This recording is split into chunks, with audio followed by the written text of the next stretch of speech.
alam na meron tayong Republic Act 9851 na nagsasabi pwede extradition o pwede surrender. Ang pinili po namin executive action po, surrender po. Statement. There may be possibilities that surrender can happen in other situations, but certainly surrender of a person necessarily requires the lawful order of the court. And this requirement is consistent with the policy of the Constitution that whenever there's a deprivation of liberty, court intervention, judicial proceedings, judicial process is a requirement because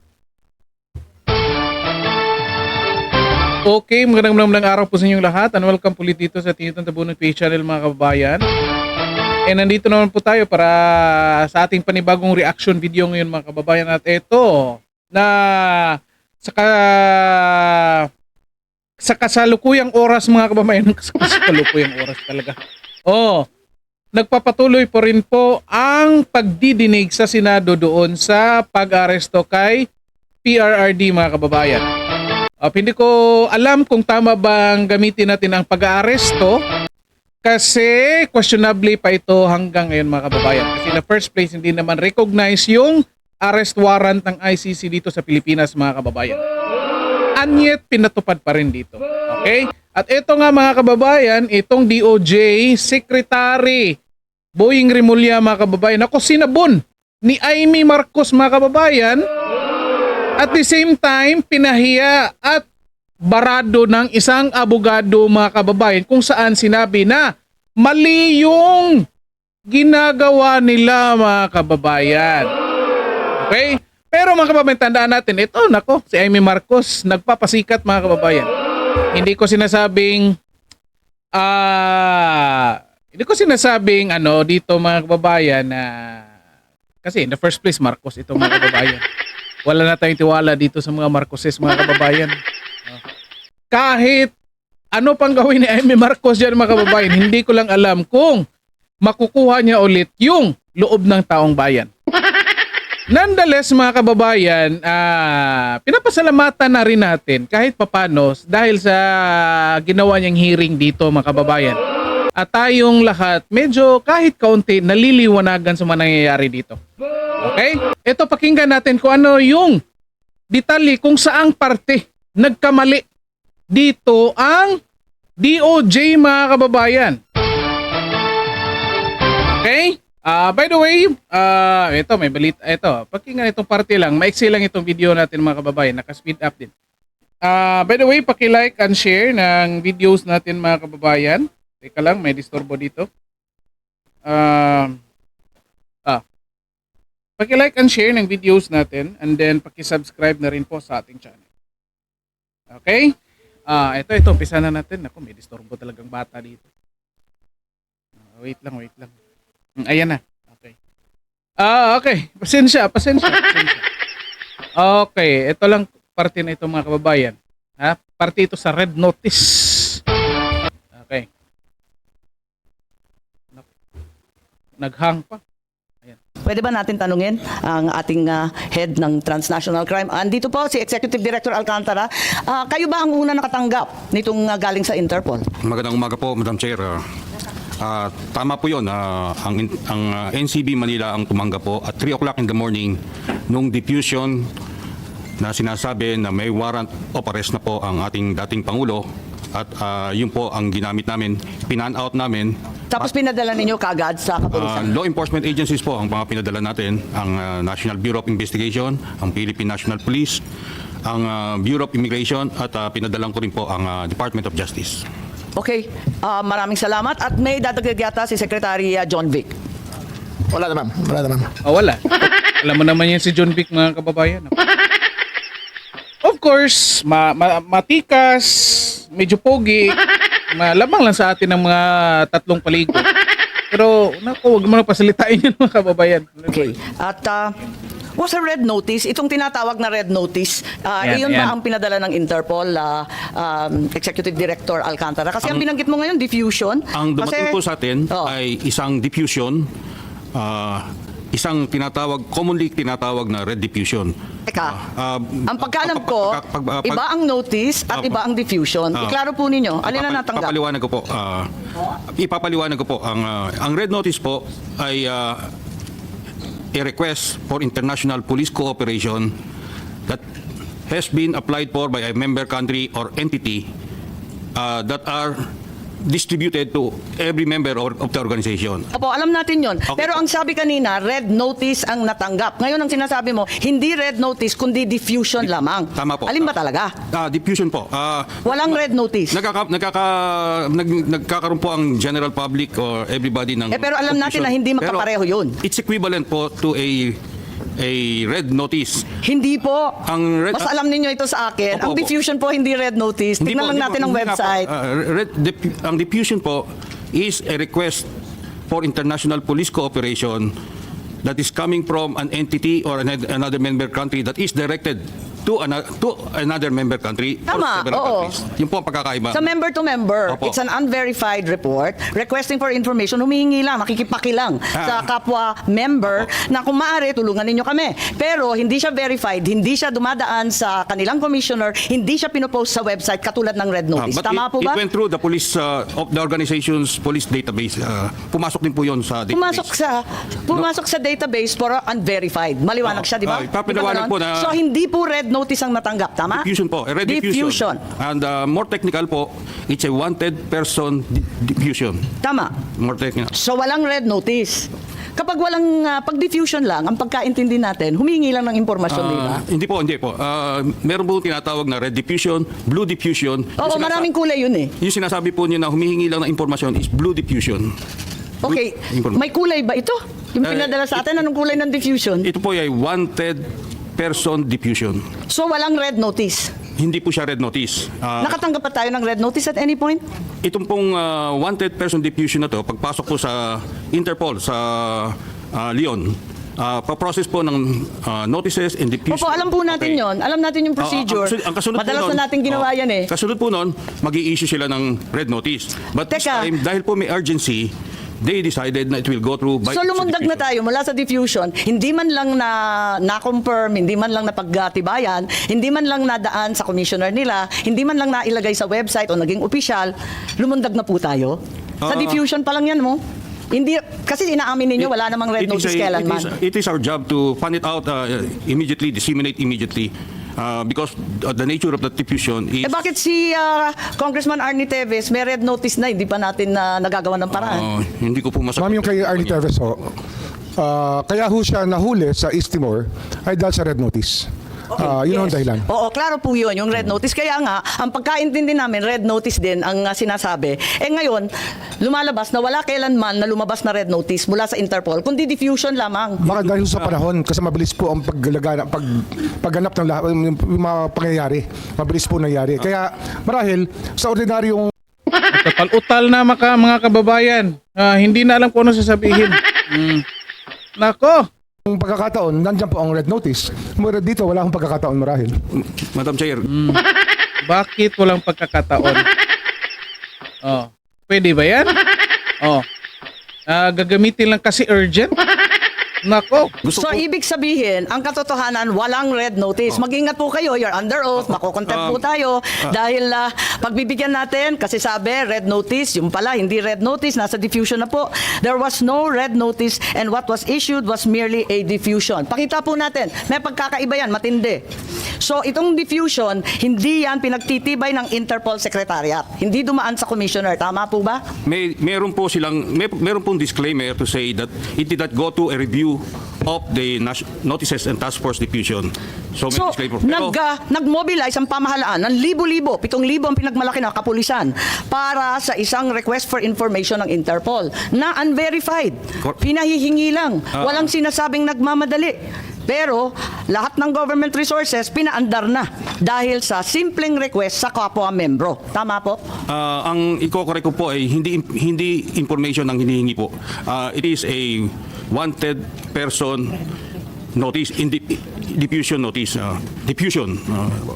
Hindi po Diffusion siya- notice. wanted person po ang nandoon. Okay, pakita natin. Medyo maliit ang letra pero basahin natin. Pwede bang palakihin para mabasa na maigi pa?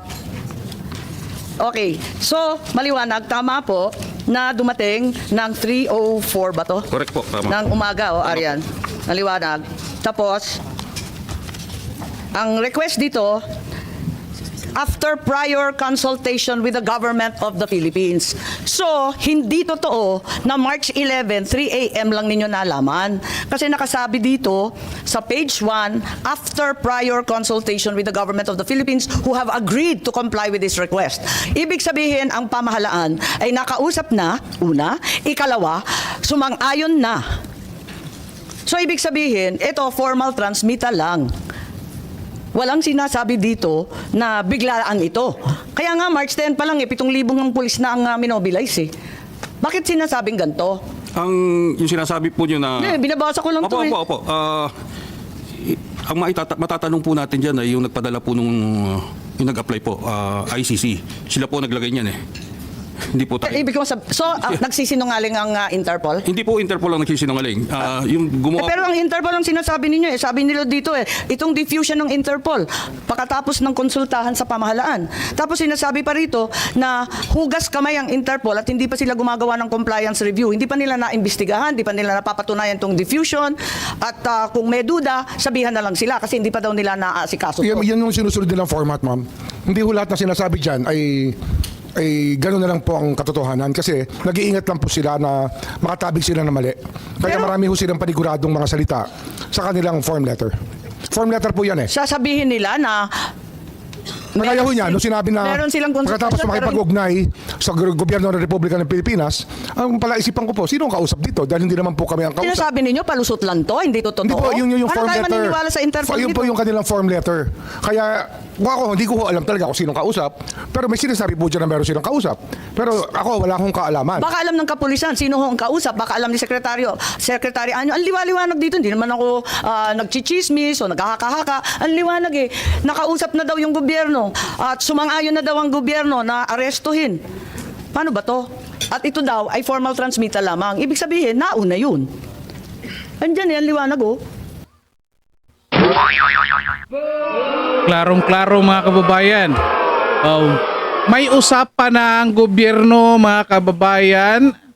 It could be at ang ICC at Interpol or it could be yung tatlo nag-uusap mga kababayan. Ito hindi nila masagot-sagot. Alain nyo yan? DOJ hindi makasagot. Sinong nanguna nung paghuli kay PRRD? DOJ mga kababayan. NBI, Police. Yet until now hindi nila masagot-sagot kung sinong nag-uusap dito prior sa pag-release ng arrest warrant mga kababayan. Alain nyo yan? Niloloko tayo ng gobyerno mga kababayan. Anybody wish to comment? Secretary Anyo, please. General Marbil. Bakit may prior consultation and assent? Bakit sumang-ayon ng mas maaga? Well, Madam Chair, I'm not aware of any coordination of that, and I only learned of this diffusion and warrant for arrest in the morning of March 11. Nako, nagtatanggihan na mga kababayan. Wala nang umaamin. So, yun lang. So lahat kayo, March 11, 3 a.m. O 3:04. Ito yata dito. Tama naman yun. Pero, Executive Director Alcantara, Opo. form letter ba to? Medyo specific to eh. Prior consultations with the government of the Philippines. Hindi siya form letter eh. I cannot Nakakita na rin confirm kami. or deny, Nakakita but, na rin kami ng ganito It looks like eh. a form letter. Form letter? It Who looks agreed like- to comply? Oo. It's a genuine letter from the Interpol that came from the Oo, Interpol tama. system. Verified naman to. Opo. Kaso nga lang, unang-una, diffusion lang siya. No such thing as red notice was ever received. Ma'am, Sabi mo, dahil sa kailangan i-expedite. Ikalawa, tinatanggi ninyo na merong prior consultation dito at saka acquiescence or agreement. Hindi ko po masagot yung prior consultation. Ang masasagot Wala, ko po... nandito lang. Oh. Ba't nila isusulat yan kung di totoo? Okay, basahin pa rin natin. Andito tayo, no? Ayan, si Senator Cayetano, maraming nakikita yata eh. Tapos sa page 2, no? Gusto ko lang matignan to, no? Kasi ang liwanag po nito eh. Ang sabi dito, basahin po natin yung page 2, ano? Ayan. The ICC has been mandated to investigate crimes against humanity. Pakitignan na lang po ang sumunod. Sige, itaas pa po yan. Indirect co-perpetrator. So, ibig sabihin, hindi siya principal, indirect pa. Parang ganun po yung understanding. Sino yung direct? Saan na yung direct? Ba't hindi inuna? Pangkaraniwan ba to na hinuhuli muna yung indirect kaysa sa direct? Form lettering ba to? Iba ho kasi ang legal language na ginagamit ng iba't ibang bansa sa kanila hong pagbibigay ng communication. Tama po. Nako, yan yung mahirap mga kababayan. Hindi nga, in the first place, hindi nga tayo magkasundo sa language. Yet, nag-submit tayo doon. Ganyan kagago yung gobyerno. Siyempre, iba-iba yan. At saka translated to in many languages. Opo. Pero yung indirect, sa palagay ko, kahit Frances man yan or High German Swiss, ganyan pa rin indirect. Hindi siya principal. Hindi kasi ho, ano nga yung legal system po depende ho sa kanilang pagkasulat ng kanilang mga batas. Kasi kagaya ho sa atin, conspiracy po ang tawag natin dyan, di sa ating bansa. Co-conspirator po ang tawag sa isang taong Tama. participate sa Kaya isang nga, krimen. Ito, co-perpetrator. Yun nga ho yun. Pero indirect. Marahil yun po yung definition niya ay lumalapit po sa ating definition na conspiracy sa ating bansa. So yun po yun. Marahil lagay natin sa konteksto na yun po ang kanilang lingwahe sa kanilang batas, sistema ng batas, iba ho ang lingwahe natin dito. Nako, kahit i-Frances yan, yung indirect, hindi direct, di po ba? Ganun din naman sa conspiracy Kaya nga. Oo. Kaya nga nagtataka lahat. Umamin din mga kababayan. Nagpalusot pa na iba yung lingwahe. In the end, umamin din na talaga, the same meaning pa rin naman pala na indirect. Nako! Ano ba naman yan? Bakit siya unang hinuli? Bakit siya dinampot bigla? Hindi naman pala siya yung bida. Hindi naman siya yung kontrabida. Pero sinabi ho na co-perpetrator. Tama, pero indirect. kasabwat. Sinabi ho diyang kasabwat. Okay. Oo. Ngayon, tignan natin. Action to be taken. Locate and arrest with a view to extradition. Assurances are given extradition will be sought upon arrest of the person in conformity with national laws or the applicable bilateral and multilateral treaties. Ibig sabihin, hindi yung kidnapping or yung Hindi extraordinary po kidnapping. Wala ho rendition. nangyaring kidnapping, ma'am. Pero may extradition. Bakit Hindi, meron ho dalawang option yan Ang haba ng Ang proseso. international humanitarian law gives us two options. Walang nakasulat There are two dito. options under international humanitarian law. I'm just The first talking option is about the extradition. diffusion, No, I have to explain the law, ma'am. The international humanitarian law gives us two options: extradition or surrender. And we chose the surrender path, ma'am, not extradition. So despite the myriad and ironclad commitments to Interpol, hindi tayo sumunod dito sa hinihingi. Hindi ho sila familiar sa system Ang natin hinihingi nila, extradition, hindi surrender. Di po Hindi- ba? Ang liwanag eh. Yan po Pasok ay natin. kanilang sinasabi Diba? kasi yan po ang customary law sa maraming bansa na extradition. Kanina sinabi mo, Hindi, kaya nga eh, customary yun law, yung procedural at administrative, hindi din Hindi, pero yun nga ho hindi nila alam yung ating batas Hindi ho nila alam na meron tayong Republic Act 9851 na nagsasabi pwede extradition o pwede surrender. Teka, Ang pinili po namin executive action po, surrender po. Tapusin muna natin yung sentence kasi meron pang karugtong. Extradition will be sought upon arrest of the person in conformity with national laws. Susunod tayo sa 9851. Yes, yun o, sinunod dyan, 9851. O, sige. And hindi extradition ang aming ginamit, kundi surrender. Eka, meron tayong iko-konsulta, Attorney Alexis Medina, Ito mga kababayan, pakinggan nyo yung explanation dito mga kababayan ha. sumulat ng iba't ibang libro tungkol sa international law at sabi niya, hindi tumbok sa extradition o surrender. Hindi sila pareho. Kaya kinakailangan intindihin. Eto, na extradition, kaliwa-liwanag sa batas natin. Senator Cayetano, and thereafter we will consult Attorney Medina. Thank you, Madam Chair. Magandang hapon po sa inyong lahat. I'll ask my questions mamaya po kasi may konti akong introduction why. Just to follow your point, was there or was there not cooperation here? On page 2 din kasi nakalagay din, assurances are given that extradition will be sought upon the arrest of the person in conformity with national laws and or application bilateral and multilateral treaties. Tapos person, this request is treated as a formal request for provisional arrest in conformity with national laws. So, yun lang ang question ko kasi dun sa una sabi hindi sila sumulat, hindi nyo alam kung sino nag-cooperate.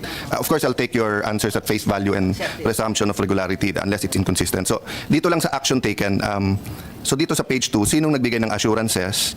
Tapos, nung na-receive natin to na this is to be taken as a formal request, did we take this as a formal request? I'll stop there just so that before we move to the treaty and tama ba yung surrender? I just want, factually lang. So, Tricky din tong question ni Cayetano mga kababayan eh. did, to our knowledge, Secretary, Ano ho yan form letter nga ho yan ng ICC. In expectation po nila, walang ibang option kundi extradition. Pero hindi ho ganun ng bating batas Our local law, Republic Act 1951, allows us an executive option. Thank you. So to your knowledge, SOJ, ma'am, para lang hindi malito kasi dalawa yung Secretary Remulla. May I call you SOJ and may I call you SILG just so that walang confusion. So sir, so to your knowledge, yung sinasabi nilang sa kabilang page at saka sa page na to na assurances were given, to your knowledge, that wasn't from the Philippine government? Ano ho yan eh? Ang sinasabi po nila dyan, makakasiguro kayo na hihingi namin sa extradition ang taong yan na aming ginawang wanted. But is that Interpol so did Interpol assure that? Kasi ano ito eh, diffusion notice is not given to, pagkaya ng red notice buong mundo ho, nakukuha yan, itong diffusion notice limited to a few countries. And then distinction. And then sino po ang empowered to give them assurances that we will? Or is it standard? Sila ho, standard, kaya nga form letter po nila yan eh. Okay. Form letter nila yan. But when they say that there was assurances from us, is that a general assurance because we're a member of Interpol, or meron nagsabi sa atin that we assure you? They are the ones assuring us that they will seek the extradition. Okay. Oh, sila po nag-assure sa atin. Okay, gusto ko lang tapusin to, no? At sumunod kay Senator Cayetano. Yung sumunod na sentence, basahin po ninyo. The request is to be treated as a formal request for provisional arrest. Ibig sabihin provisional, in conformity with national laws. So ang liwanag po, hindi yun ang nangyari. Kasi hindi naman provisional arrest. Dinala na dun sa dahig. At saka in conformity with national laws, kapag yung Article 17 po ng RA 9851, hindi naman siya sumunod. Ang provisional arrest po is only for extradition. Hindi po kasi extradition ang route natin. Okay, pero natapos na tayo sa extradition, pinag-usapan na ni Senator Cayetano. Ang request lang dito, provisional arrest. Kaya nga ho eh, ginagamit po yung Provisional term, pala? ginagamit po ang term na provisional arrest in conjunction with extradition. Eh hindi po extradition ang ating pinagdaanan dito. Okay, nais kong tawagin ang ating eksperto dito, si Professor Alexis Medina, na Ito na mga kababayan, ito yun ha. nagpapaliwanag na yung surrender ay naiiba sa extradition at maliwanag yon sa lahat. Kaya't I'd like to recognize Attorney Alexis Medina po. You've written extensively on the distinction and application of surrender versus extradition. Ano ang nangyari kay Presidente Duterte? Surrender ba yan or extradition? Thank you for the invitation, Honorable Madam Chair.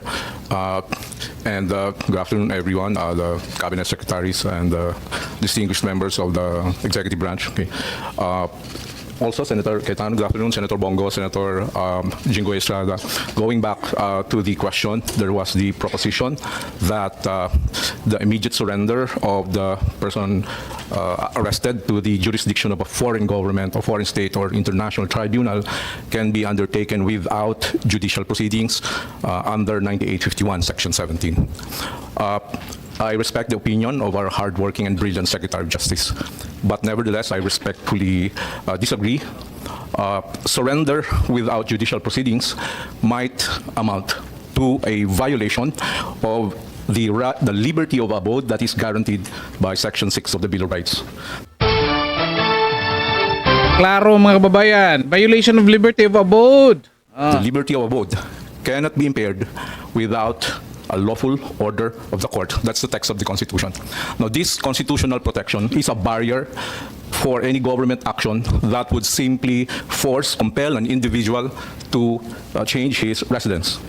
So to compel a person, to expel a person from his country of residence without a lawful court order by excluding the judicial process might amount to a violation of the liberty of abode. Now, surrender as an option under Section 17 is applicable only in very narrow situations. One is when the person to be arrested has already voluntarily surrendered to the custody of the national government, in which case that negates the necessity of the extradition process. The other option is when the person to be arrested is actually an alien, in which case there's no need to go through the extrajudicial process. It's only a deportation process which does not involve a court proceedings. So in those two instances, surrender without court proceedings would be possible. Other than those proceedings, it would be very difficult to maintain that is sanctioned by the Constitution. So ang Thank you, Your Honor. sinasabi po ninyo, dalawa lang pagkakataon na pwede mag-surrender. Kung yung mismong akusado at arestado ang nagsusumite sa pamahalaan, yun, pwede yun. Yes po. Kusa niya yun. Yes. Ikalawa, kapag banyaga, Yes po. di naman Pilipino, Yes po. di-deport, executive action yun. Yes po. Mabilis, walang kailangan na korte-korte. Yes po. So yun lang, wala na pong ibang exception, wala na pong ibang sitwasyon kung saan pwedeng surrender. Kasi pinagpipilitan na sinurrender, sinuko ang Pangulong Duterte ng pamahalaan. sa Interpol. Yun ang pagkaintindi ko sa sinasabi kanina. Sinasabi ninyo, hindi po pwede yun. Dalawang pagkakataon lang ang po pwede isuko ang isang Pilipino. Yung isa pa nga, hindi sa Pilipino. Attorney Medina po. Yes, thank you, Madam Chair. I stand by my statement. There may be possibilities that surrender can happen in other situations, but certainly surrender of a person necessarily requires the lawful order of the court. And this requirement is consistent with the policy of the Constitution that whenever there's a deprivation of liberty, court intervention, judicial proceedings, judicial process is a requirement because the right to liberty is placed in an exalted status in our constitutional system. Hindi po pwedeng, the Constitution does not contemplate exclusion of the court process in depriving a person of his right to liberty. Kung hindi pwedeng isuko ang isang Pilipino na hindi pumapayag, hindi naman voluntary, ang ibig mo sabihin, ang iba pang pagkakataon, extradition na. Yes, That's the only legal process to enforce surrender to the ICC. I-extradite Anong sinasabi ni Remulla, mga kababayan? Surrender daw. Di ba? na kapag Pilipino pa. Tama po ba? I agree, Madam Chair. Thank you. And extradition is a judicial proceedings. It involves judicial proceedings po. Involved judicial proceedings. May I At respond? maliwanag din dito, mas Sige, stop lang muna tayo dito mga kababayan kasi medyo mahaba na itong video natin. Okay. Mabilisang punto lang. Summarize natin yung anong sinasabi dito mga kababayan para malinaw sa atin ngayon. Okay? Ito number 1 mga kababayan, sinasabi ng gobyerno natin, sinasabi ng mga humuli kay PRRD mga kababayan na merong red notice. Klaro yan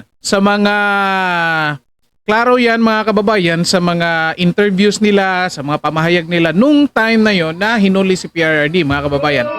Sinasabing red notice. At eto ngayon lumalabas na walang red notice, a diffusion mga kababayan.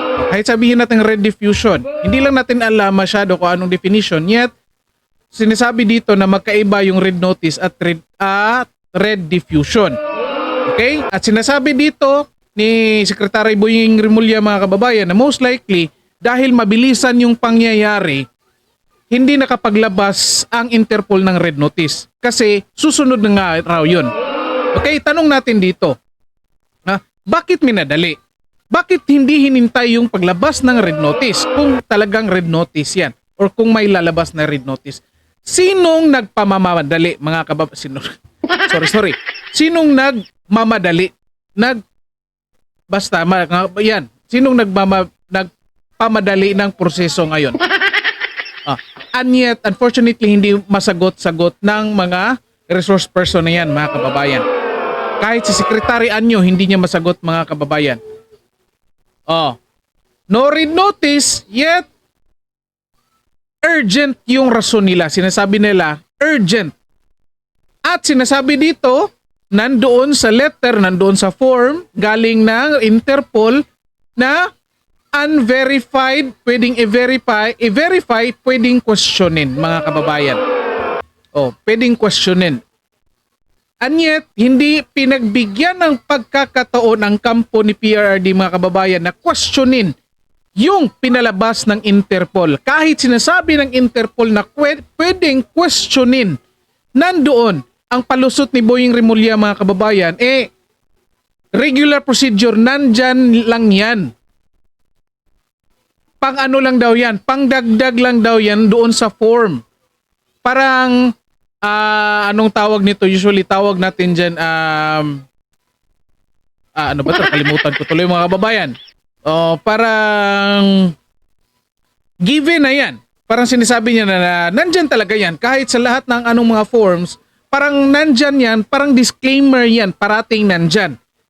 Pero, yes, kahit sabihin nating disclaimer yan, parating nandyan, yet nandyan yan kasi pinagbigyan or pagbibigyan ng pagkakataon yung tao na questionin yung dokumento na yan. And yet, hindi nila pinagbigyan, mga kababayan. At eto, another punto dito, mga kababayan. Niloloko pa rin tayo ng gobyerno until now kasi sinasabi ng letter ng Interpol, sinasabi ng dokumento na may ugnayan na prior sa March 11, mga kababayan.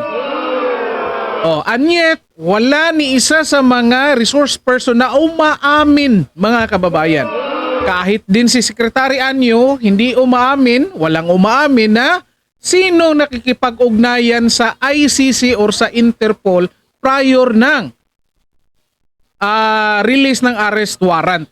Most likely, hindi yan nakikipag-coordinate doon sa Interpol kasi ang Interpol naghihintay lang yan kung may ilalabas na arrest warrant. So most likely, doon niya nakikipag-cooperate sa ICC. And of course, hindi tayo pwede mag-cooperate sa ICC kasi nga in the first place, wala silang jurisdiction, hindi na tayo member. Okay? Kahit nga mayroong red notice, ang nakasabi sa red notice mga kababayan, request for an international police to cooperate of a member country. Well, sabihin natin membro tayo or may ugnayan tayo sa Interpol, yet wala sa ICC. Pwede pa rin yung questionin mga kababayan. Okay? Lastly mga kababayan, bago natin tapusin ito, na parte na ito, sinasabi dito, meron pa pala. Si katulalas lang ito mga kababayan, sorry.